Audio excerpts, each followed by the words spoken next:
it's horrible. I don't know how many people are dead. Maybe 150, maybe 200, maybe 400. I don't know. It's whatever the number is. It's not acceptable. These are good Bangladeshi people now who are dead. Why? Why? No, I'm devastated. And it's the same reaction all your panelists have. There's nobody who feels anything other than disgust and outrage and sadness. Those are my emotions. So thank you so much. Let's start. How you are feeling about all this, your retired life? Well, I'm very tired. I travel almost all the time. And in fact, I'm getting ready to head off tomorrow morning for 3 weeks. I really miss one thing.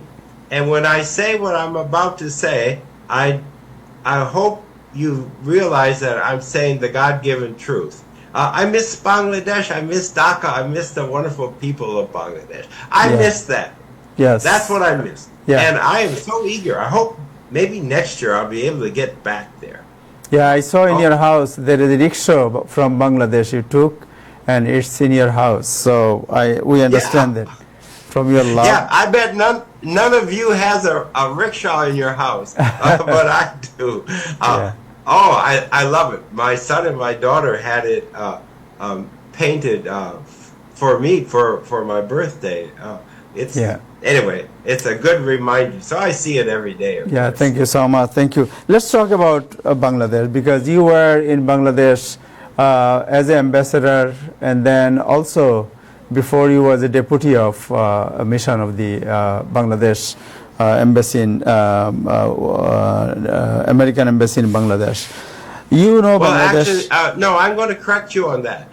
From 98 to 01, I was the political economic counselor. Oh, counselor, yes. Yeah, I worked with John Holtzman, my good friend John Holtzman, and Ambassador Mary Ann Peters. Yes. Thank you. So you had a long experience about Bangladesh. And as you know, last week and since now, quota protester, few hundred student or people has been killed, though we don't know the exact figure. Was curfew, army, tank, BJP deployed in the street, and still curfew going on. It's not 24 hours, but there is certain times.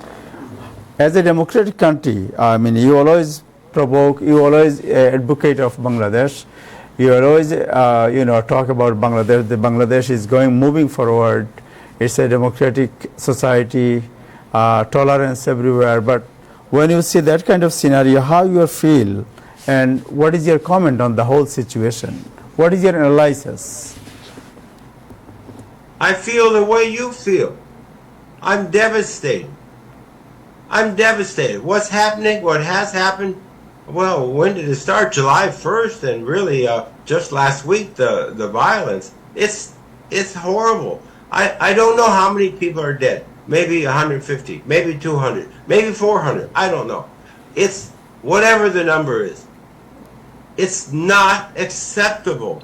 These are good Bangladeshi people now who are dead. Why? Why? No, I'm devastated. And it's the same reaction all your panelists have. There's nobody who feels anything other than disgust and outrage and sadness. Those are my emotions. So do you have, being a diplomat, a long time experience in Bangladesh, do you have any idea that how this thing escalate? And what was the way to de-escalate that kind of situation? Well, I'm not going to go into your question. Actually, that's for historians. Yeah. I'm looking forward, not backwards. So we can come back to that if you insist. But I think much more interesting is, what do you do now? Here we are. You can't undo what just happens. Well, I start July 1. You start whenever you want to start. Mozena, no, I want to finish my thought. You can't undo that. So let's look at where we are today, and let's ask ourselves, what does Bangladesh do now? And I said, I'm going to quote my mom, okay? You don't know my mom. Yes. But she was a wise woman. And you know, one of the many things she said, she would say, Danny, everybody called me Danny. Danny, let me tell you something. That's what she said. You know, when you go through life, you have many dark, dark clouds. And that's sad. But she said, often in those dark, dark clouds, you can find a silver lining. Well, let me tell you, I can't think of a darker cloud than what's happened since July 1. I can't. It's terrible. And so I want to tap my mother and see, is there something that could come out of this horror that would somehow make for a better country? And I don't know. I don't know if the answer is yes or no. But I'm determined to look, and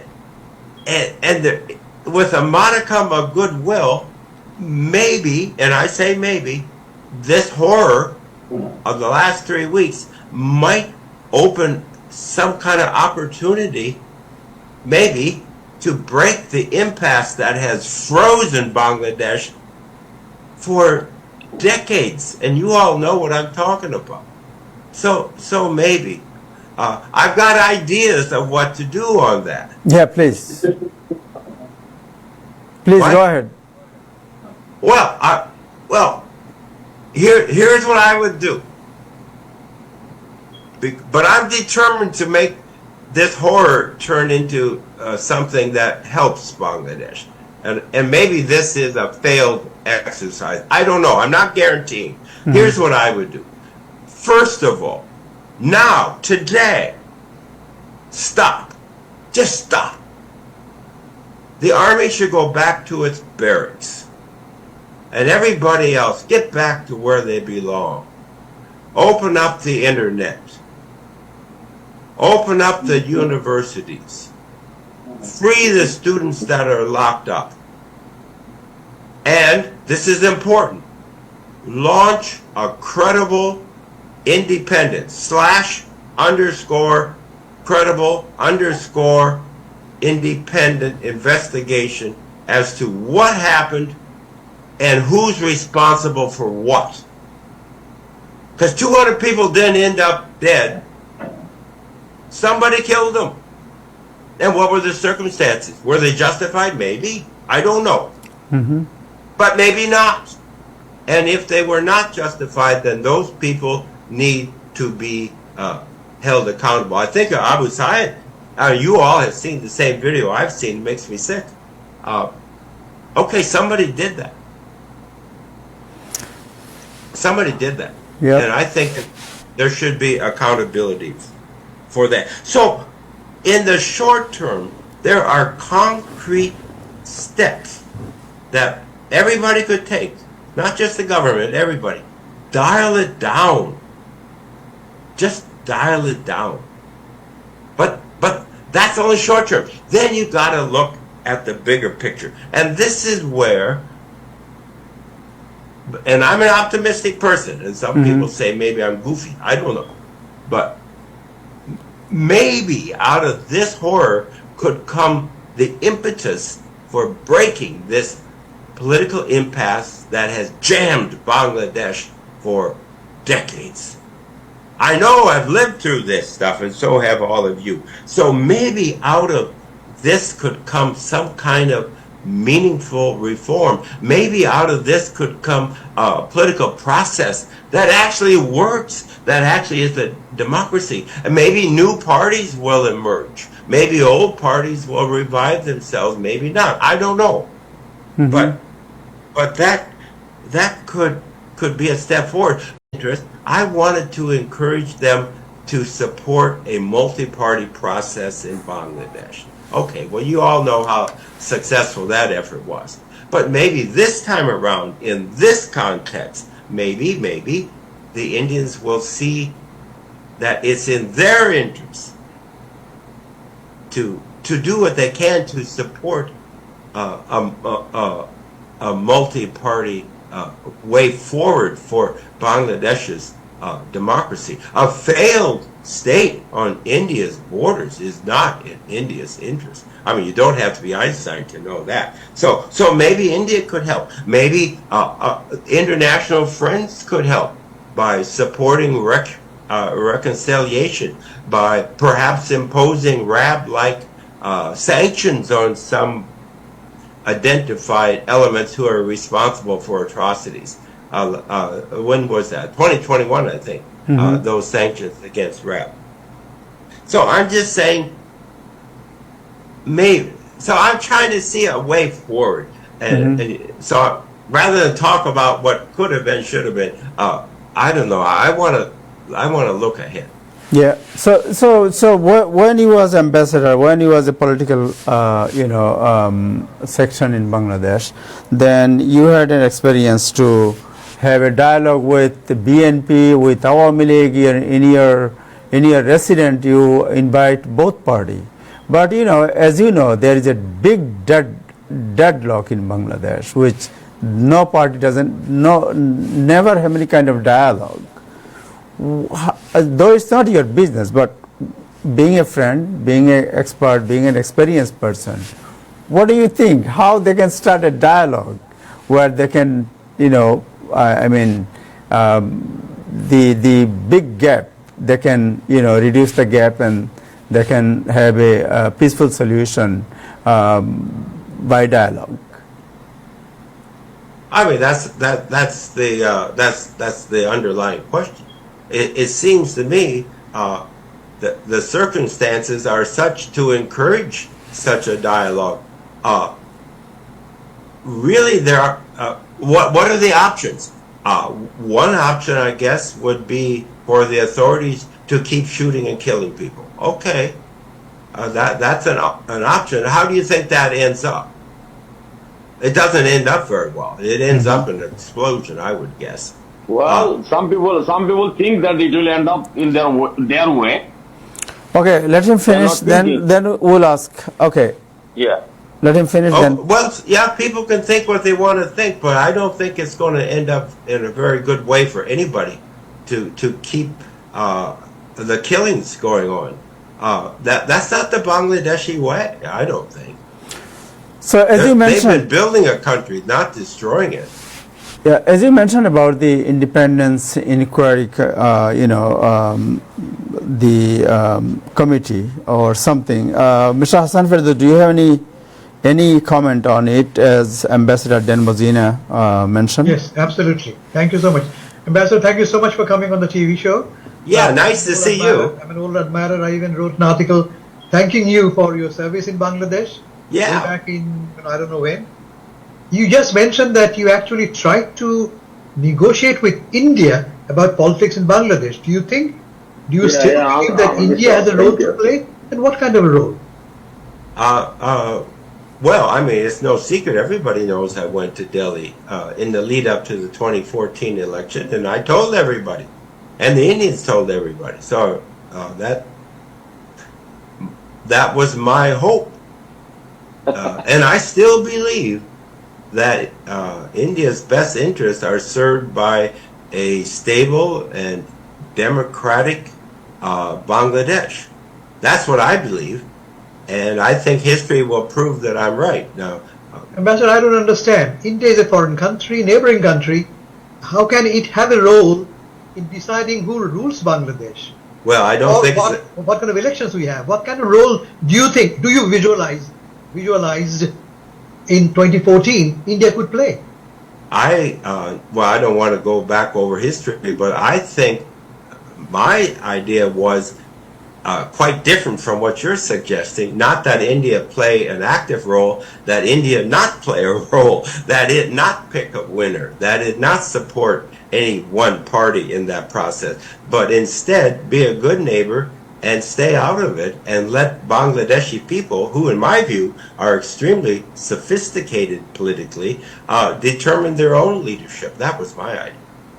So if I understand, you basically think that India played a role in picking a winner in Bangladesh elections, 2014, whenever, even the last one. India actually did play a role, in your view, in deciding who wins the election. They had their favorite horse, yeah. That'd be my thought. What about the U.S.? We have seen the U.S.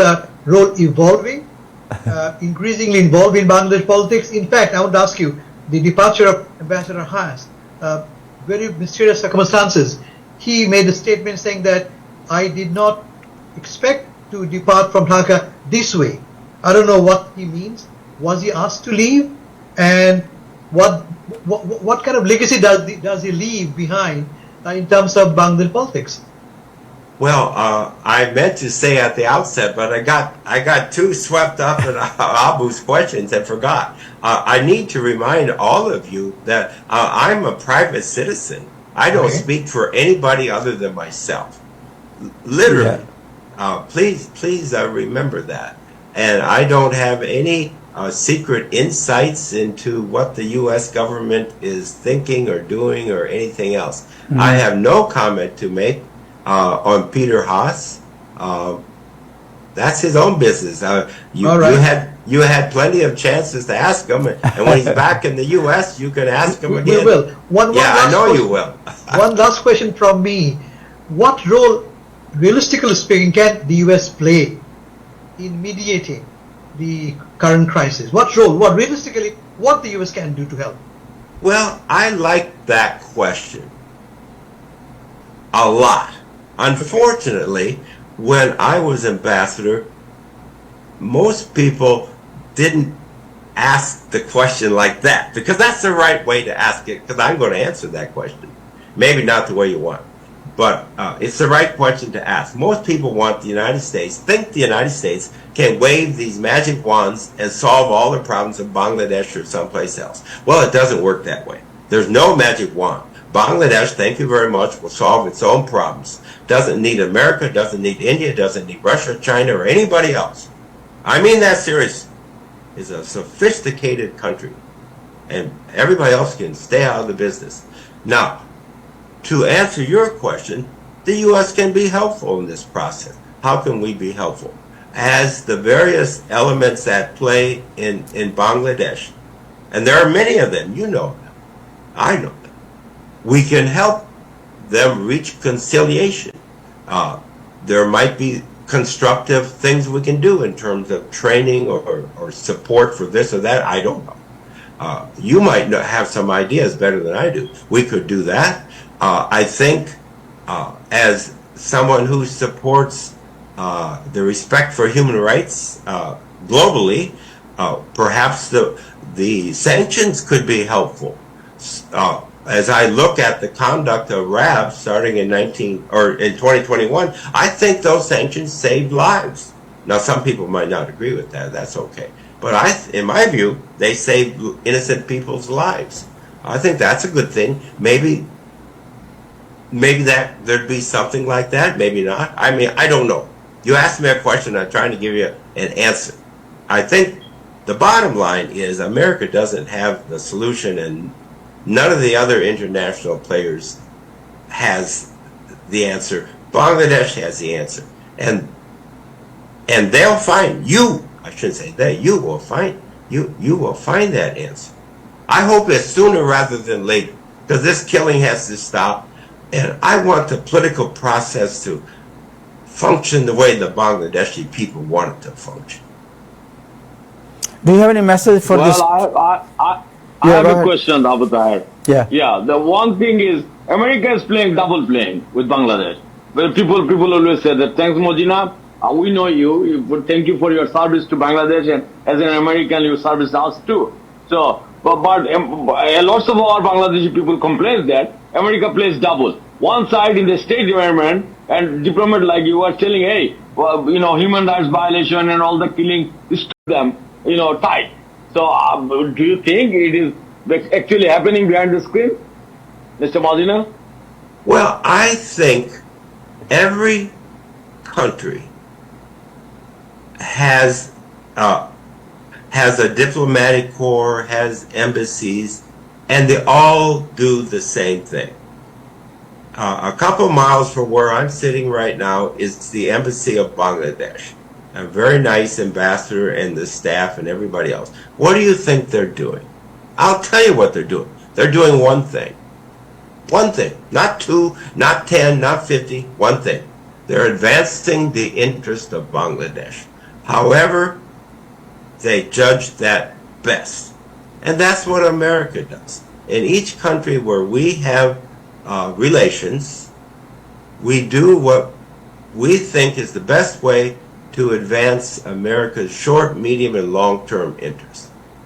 The Bangladesh ambassador and his staff are doing everything they can think of to advance Bangladesh's short and medium-term interests. Now that might be different in every country. What you do, I don't know. I do know it is different.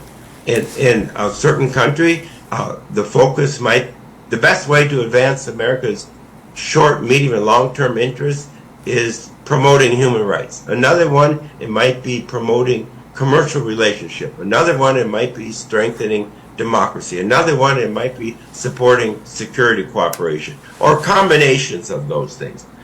And then they're all weighed in different ways. Well, okay, I'm telling you, after 38 years of this business, I've learned one or two things. And what I've learned, that is my job. And the result is not pretty. It's a mess. It's messy. It looks contradictory and hypocritical to outside observers. But I was 38 years inside the tent. And that's how it works. You're balancing these interests and advancing them the best way you can. Thank you. I got my answer. Thank you. Thank you so much. Thank you. And then it is clear. I have another question, which is, U.S. Senator, Majority Leader Chuck Schumer, Senate Majority Leader Chuck Schumer, State Department, UN, many Congress members and senators, they expressed their concern about Bangladesh situation. And then, there are many other countries also, they express their concern. Dr. Muhammad Yunus, the Nobel laureate, your friend, Muhammad Yunus, he also expressed his concern, and also he said there is a new election. He demanded a new election, that Bangladesh should have a new election. He had an interview with Hindu newspaper in India, one of the most influential newspaper, and he demanded a new, fair and election. So, what is your opinion on it? I support what the people of Bangladesh and the people who need to talk and chart the path forward. I support whatever they come up with. I'm not going to sit here in Washington, D.C. and tell Bangladesh what they have to do. That's preposterous. I think if there's meaningful dialogue between the various parties that have been involved for the last 3.5 weeks in what's transpired in Bangladesh, if they will talk to each other in a constructive way and look for a path forward, they'll come up with alternatives. I threw out some ideas earlier on, but there are many other ideas. You said, Muhammad Yunus said, new election. Okay, that's an idea. Maybe that's a good one. Maybe it's not. I don't know. I don't judge. I leave it to the people who are having those discussions to figure out whether that's helpful or not. I don't know. Another question. So what do you think about the roles of India and China in our region, the Bangladesh diplomacy with China and India? As a diplomat, what is your comment on it? Because there is a full range of interests. Stability, security, prosperity, welfare of its people. It should do what's best for all of those interests. Sometimes those interests compete. So this isn't easy stuff. You're balancing these things. That's what I think. I think America, I think China, I think India, I think Russia.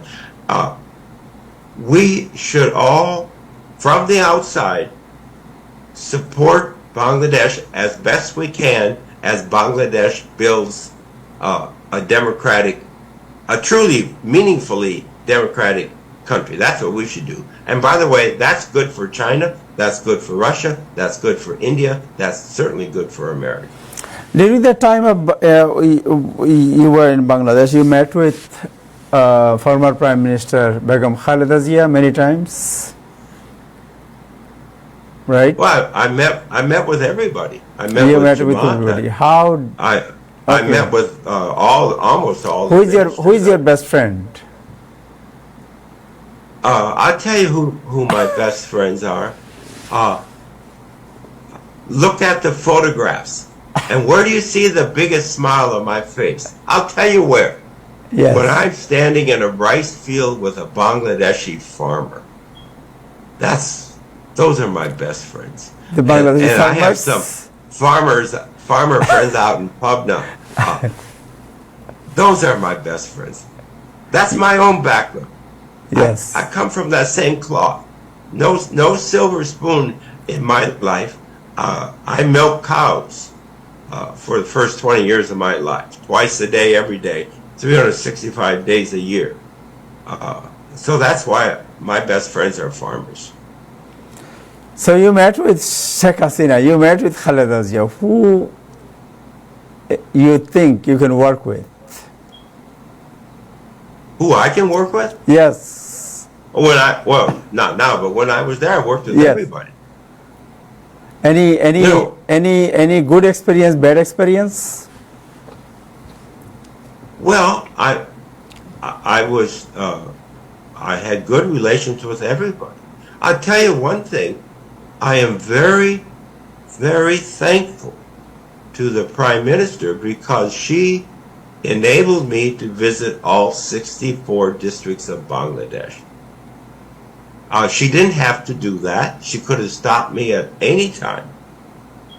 But I wanted. Why you think that the head of state will stop an U.S. ambassador just confined in Dhaka? Why you think like that? Why do I think? It's a free country and everybody is welcoming. So, as being an American ambassador, why our Prime Minister should stop you and confine you in Dhaka? I can believe that. Well, she didn't. She didn't do that at all. She helped me. She provided security for me in each district. She gave me access to government guest house when there weren't any private accommodations. She gave me access to all of the government officers I wanted. When I went to 𝐺opalganj, she sent a family member with me to show me the places. She didn't have to do any of that. She did it. I'm very thankful. I had very good relations with 𝐻𝐤𝐬𝐚𝐥 𝐋𝐢𝐧𝐤𝐬 and with her lieutenants as well. They were very kind and respectful to me as well. All right. Okay. Thank you so much for your time. And where you are now in Washington D.C., Maryland, I think. I'm in Maryland, just outside of Washington. Yes. I can't afford my flower garden in Washington D.C. Yes. So I'm in Maryland. So thank you for your time. Thank you, Dan, and wish you all the best. Okay, goodbye, everybody. Nice to see you all again. Yeah, thanks. Thank you, Thank you. Ambassador. Thank you so much. Yeah, Thank you. Take care. Bye. You. Bye-bye. Bye-bye.